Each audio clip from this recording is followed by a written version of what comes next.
ವಿಜ್ಞಾನ ತರಗತಿಗಳು @VSR YouTube ಚಾನಲ್ಗೆ ಸ್ವಾಗತ.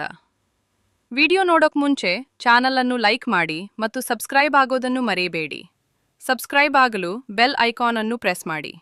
ಲೈಕ್ ಮಾಡಿದ್ರೆ ತಾನೇ ಹೆಚ್ಚು ವಿದ್ಯಾರ್ಥಿಗಳಿಗೆ ವಿಡಿಯೋ ತಲುಪೋದು. ಲೈಕ್ ಮಾಡಿ, ಓಕೆನಾ? ನಮ್ಮ ಸುತ್ತಮುತ್ತ ಇರೋ ಪ್ರತಿಯೊಂದು ವಸ್ತು ಅಂದ್ರೆ ಒಂದು ಸಣ್ಣ ಮೂಲಧಾತುವಿನಿಂದ ಹಿಡಿದು ದೊಡ್ಡ ದೊಡ್ಡ ಲೋಹಗಳವರೆಗೂ ಎಲ್ಲವೂ ಕೆಲವು ಮೂಲಭೂತ ರಾಸಾಯನಿಕ ನಿಯಮಗಳನ್ನೇ ಪಾಲಿಸುತ್ತವೆ. ಬನ್ನಿ, ಇವತ್ತಿನ ಈ ವಿಶ್ಲೇಷಣೆಯಲ್ಲಿ ಆ ನಿಯಮಗಳು ಯಾವುವು ಮತ್ತು ಅವು ನಮ್ಮ ದೈನಂದಿನ ಜೀವನವನ್ನು ಹೇಗೆ ರೂಪಿಸುತ್ತವೆ ಅಂತ ಒಂದೊಂದಾಗಿ ನೋಡೋಣ. ಸರಿ, ಹಾಗಾದ್ರೆ ನಮ್ಮ ಇವತ್ತಿನ ಪಯಣ ಹೀಗಿದೆ. ಮೊದಲು ಅಯಾನುಗಳ ಮೂಲ ಗುಣಗಳಿಂದ ಶುರು ಮಾಡೋಣ. ಆಮೇಲೆ ಲೋಹಗಳು ಯಾಕೆ ಒಂದಕ್ಕೊಂದು ಇಷ್ಟು ಭಿನ್ನವಾಗಿ ವರ್ತಿಸ್ತವೆ ಅಂತ ನೋಡೋಣ. ಅದಾದ ನಂತರ ಅವುಗಳನ್ನು ಭೂಮಿಯಿಂದ ಹೇಗೆ ಹೊರತೆಗೆಯಲಾಗುತ್ತೆ, ತುಕ್ಕು ಹಿಡಿಯದಂತೆ ಹೇಗೆ ಕಾಪಾಡಲಾಗುತ್ತೆ ಮತ್ತು ಕೊನೆಗೆ ಹೊಸ ಹೊಸ ವಸ್ತುಗಳನ್ನು ಸೃಷ್ಟಿಸಲು ಅವುಗಳನ್ನು ಹೇಗೆ ಒಂದಕ್ಕೊಂದು ಬೆರೆಸಲಾಗುತ್ತೆ ಅನ್ನೋದನ್ನು ತಿಳಿದುಕೊಳ್ಳೋಣ. ಮೊದಲೇದಾಗಿ ಕೆಲವು ರಾಸಾಯನಿಕ ಸಂಯುಕ್ತಗಳು ಹೇಗೆ ವರ್ತಿಸ್ತವೆ ಅನ್ನೋದನ್ನು ನಿರ್ಧರಿಸುವ ಮೂಲಭೂತ ಗುಣಲಕ್ಷಣಗಳ ಬಗ್ಗೆ ಮಾತಾಡೋಣ. ಅಯಾನಿಕ್ ಸಂಯುಕ್ತ ಅಂದ್ರೆ ಏನು? ತುಂಬಾನೇ ಸಿಂಪಲ್. ಇದೊಂದು ಮ್ಯಾಗ್ನೆಟ್ನ ಎರಡು ಬೇರೆ ಬೇರೆ ಧ್ರುವಗಳ ಹಾಗೆ. ಒಂದು ಪಾಸಿಟಿವ್ ಪ್ಲಸ್ ಮತ್ತೊಂದು ನೆಗೆಟಿವ್ ಮೈನಸ್ ಚಾರ್ಜ್ ಇರೋ ಅಯಾನುಗಳು ಒಂದನ್ನೊಂದು ಬಲವಾಗಿ ಸೆಳೆದಾಗ ಈ ಸಂಯುಕ್ತ ಉಂಟಾಗುತ್ತೆ. ಈ ಆಕರ್ಷಣೆಯೇ ಅವುಗಳನ್ನ ಗಟ್ಟಿಯಾಗಿ ಹಿಡಿದಿಟ್ಕೊಳ್ಳೋದು. ಇಂಟ್ರೆಸ್ಟಿಂಗ್ ಅಲ್ವಾ?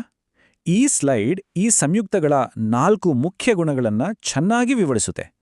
ಆ ಬಲವಾದ ಆಕರ್ಷಣೆಯಿಂದಾಗಿಯೇ ಇವು ಘನ ಸ್ಥಿತಿಯಲ್ಲಿ ತುಂಬಾ ಗಟ್ಟಿಯಾಗಿರ್ತವೆ ಮತ್ತು ಇವುಗಳನ್ನು ಕರಗಿಸೋಕೆ ಅತಿ ಹೆಚ್ಚು ಉಷ್ಣತೆ ಬೇಕಾಗುತ್ತೆ. ಆದರೆ ಅವನ್ನು ನೀರಿನಲ್ಲಿ ಕರಗಿಸಿದ ತಕ್ಷಣ ಆ ಅಯಾನುಗಳು ಫ್ರೀಯಾಗಿ ಚಲಿಸೋಕೆ ಶುರು ಮಾಡ್ತವೆ. ಆಗ ಅವು ಉತ್ತಮ ವಿದ್ಯುತ್ ವಾಹಕಗಳಾಗಿ ಬದಲಾಗ್ತವೆ. ಸರಿ, ಅಯೋನಿಕ್ ಬಂಧಗಳ ಬಗ್ಗೆ ಗೊತ್ತಾಯ್ತು. ಈಗ ಲೋಹಗಳ ಕಡೆಗೆ ಬರೋಣ. ಎಲ್ಲ ಲೋಹಗಳು ಒಂದೇ ಥರ ಇರಲ್ಲ. ಕೆಲವು ತುಂಬಾನೇ ಶಾಂತವಾಗಿದ್ರೆ ಇನ್ನು ಕೆಲವು ಸಿಕ್ಕಾಪಟ್ಟೆ ಆಕ್ಟಿವ್ ಆಗಿರ್ತವೆ. ಯಾಕೆ ಹೀಗೆ? ಬನ್ನಿ, ಅದರ ಹಿಂದಿನ ಕಾರಣ ಏನು ಅಂತ ನೋಡೋಣ. ಕ್ರಿಯಾಶೀಲತೆಗೆ ಒಂದು ಎಕ್ಸ್ಟ್ರೀಮ್ ಉದಾಹರಣೆ ತಗೊಳ್ಳೋಣ. ಸೋಡಿಯಂ ಲೋಹದ ಕಥೆ ಕೇಳಿದ್ದೀರಾ? ಅದನ್ನ ಸೀಮೆ ಎಣ್ಣೆಯಲ್ಲಿ ಇಟ್ಟಿರ್ತಾರೆ. ಯಾಕಂದ್ರೆ ಅದು ಗಾಳಿ ಅಥವಾ ನೀರಿನ ಸಂಪರ್ಕಕ್ಕೆ ಬಂದ ತಕ್ಷಣ ಎಷ್ಟು ರಭಸವಾಡಿ ವರ್ತಿಸುತ್ತೆ ಅಂದ್ರೆ ಅದನ್ನ ರಕ್ಷಿಸೋಕೆ ಇದೊಂದೇ ದಾರಿ. ಮೆಗ್ನೀಷಿಯಂ ತಾಮ್ರದ ಸಲ್ಫೇಟ್ ದ್ರಾವಣದಿಂದ ತಾಮ್ರವನ್ನ ಯಾಕೆ ಹೊರಗೆ ಹಾಕುತ್ತೆ?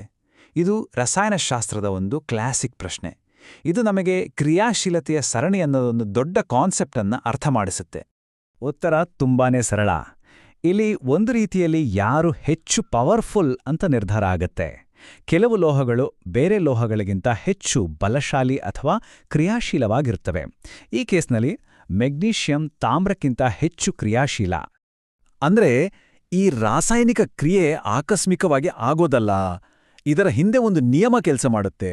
ಯಾವಾಗ್ಲೂ ಹೆಚ್ಚು ಕ್ರಿಯಾಶೀಲವಾಗಿರೋ ಲೋಹ ಕಡಿಮೆ ಕ್ರಿಯಾಶೀಲ ಲೋಹವನ್ನ ಅದರ ಸಂಯುಕ್ತದಿಂದ ಹೊರಹಾಕತ್ತೆ.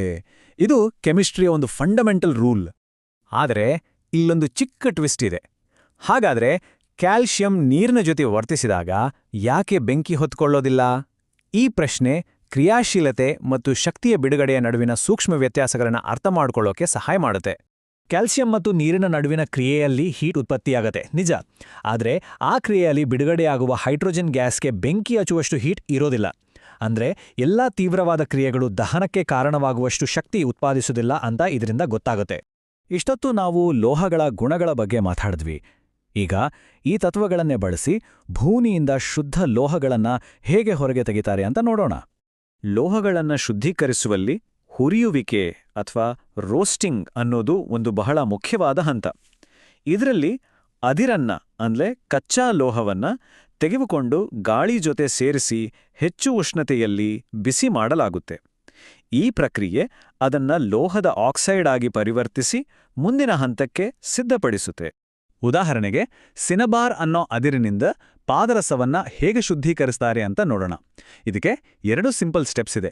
ಮೊದಲನೇದಾಗಿ ಸಿನಬಾರ್ ಅನ್ನ ಗಾಳಿಯಲ್ಲಿ ಬಿಸಿ ಮಾಡಿದಾಗ ಅದು ಮರ್ಕ್ಯೂರಿಕ್ ಆಕ್ಸೈಡ್ ಆಗುತ್ತೆ. ನಂತರ ಅದನ್ನೇ ಇನ್ನಷ್ಟು ಬಿಸಿ ಮಾಡಿದಾಗ ಅದು ತನ್ನಿಂದ ತಾನೇ ಅಪಕರ್ಷಣಗೊಂಡು ನಮಗೆ ಶುದ್ಧ ದ್ರವ ಪಾದರಸ ಸಿಗುತ್ತೆ. ಎಲ್ಲ ಒಳ್ಳೆದರ ಜೊತೆ ಒಂದು ಕೆಟ್ಟದಿರುತ್ತಲ್ಲ, ಹಾಗೇನೆ ಈ ಕ್ರಿಯಾಶೀಲತೆಯೇ ಇನ್ನೊಂದು ಮುಖಾನೇ ಸಂಕ್ಷಾರಣ ಅಂದ್ರೆ ತುಕ್ಕು ಹಿಡಿಯೋದು. ಈಗ ಅದನ್ನ ತಡೆಯೋಕೆ ಇರೋ ಕೆಲವು ಚಾಣಾಕ್ಷ ವಿಧಾನಗಳನ್ನ ನೋಡೋಣ. ಯೋಚನೆ ಮಾಡಿ ನೋಡಿ, ನಮ್ಮ ಮನೆಯ ಹಳೆಯ ಕಬ್ಬಿಣದ ಗೇಟ್ ತುಕ್ಕು ಹಿಡಿದು ಹಾಳಾಗುತ್ತೆ. ಆದ್ರೆ ಅಲ್ಯೂಮಿನಿಯಂ ಕ್ಯಾನ್ ಯಾಕೆ ಹಾಗೆ ಇರುತ್ತೆ?